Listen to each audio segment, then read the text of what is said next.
Ati nuko rero ibiganiro byacu byarakomeje nkomeza gutereta umukobwa gahoro gahoro Rocky, ariko nagerageza kumuhisha amarangamutima yanjye kuko nawe yanyerekaga. Ati rero icyo nakwita challenge ya mbere kwari ugusaba afisa bizu kuri telefone, atariko ntabwo yantindiye yahise ayima. Ati ibyo ngibyo rero byanjagarije ubwonko, nkomeza kumva yuko nta wundi mukobwa nzongera kureba, nta wundi mukobwa nzongera guha n'iminota 2, ahubwo byose mbiharira utwa afisa. Ati rero nongeye kumwaka appointment yarayitabira, nibwo namupropose bwa mbere officially mubwira yuko mukunda. Ndamubaza nti ese uru rugendo twarufatanya? Ati rero uyu mukobwa yabwiye yuko rwose nta kabuza ibyo niyumvamo nawe bimurimo, ariko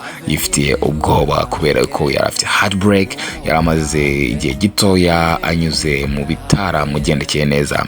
Ati rero arambwira ati nyamuneka, nubwo nkwemereye nk'umuntu ugiye kunsindagiza, nkwemereye nk'umuganga ugiye kumvura ibikomere unsanganye, ndakwinginze uyu mutima wanjye ugerageze uvure ugarure ku murongo. Ati nanjye nta kindi nzakora, nzaguha urukundo rw'imwimerere kandi uzabona yuko utibeshye. Ubwo rero tuwaje afisa tutise kuki wahise wemereye umuhungu kandi wari utarakira n'iki cyanyacyo wari wamubonye? Ati rero ngewe ubundi mu buzima busanzwe ntabwo ndi umuntu uri hadi, iyo umpaye umwanya ndawuguha, iyo unyeretse amarangamutima sinyaguhisha. Ati rero James byaranyoroheye guhita muha time, kandi naje nje kubera yuko nari nabonye yuko ari umuntu ushobora kunyitaho akamfura akama umunezero nari namaze gutakaza, akangarura icyizere. Ati kandi yarabikoze kubera yuko twamaranye umwaka atarambabaza na rimwe.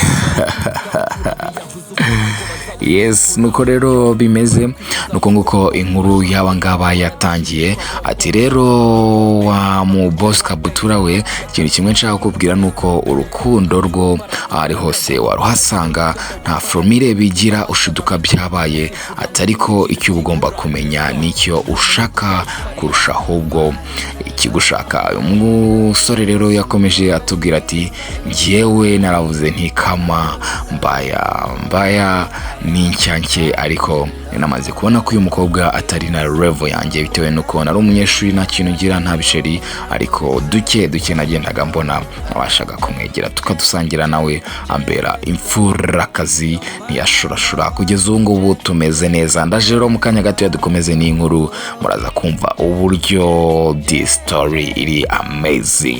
You're my number one, just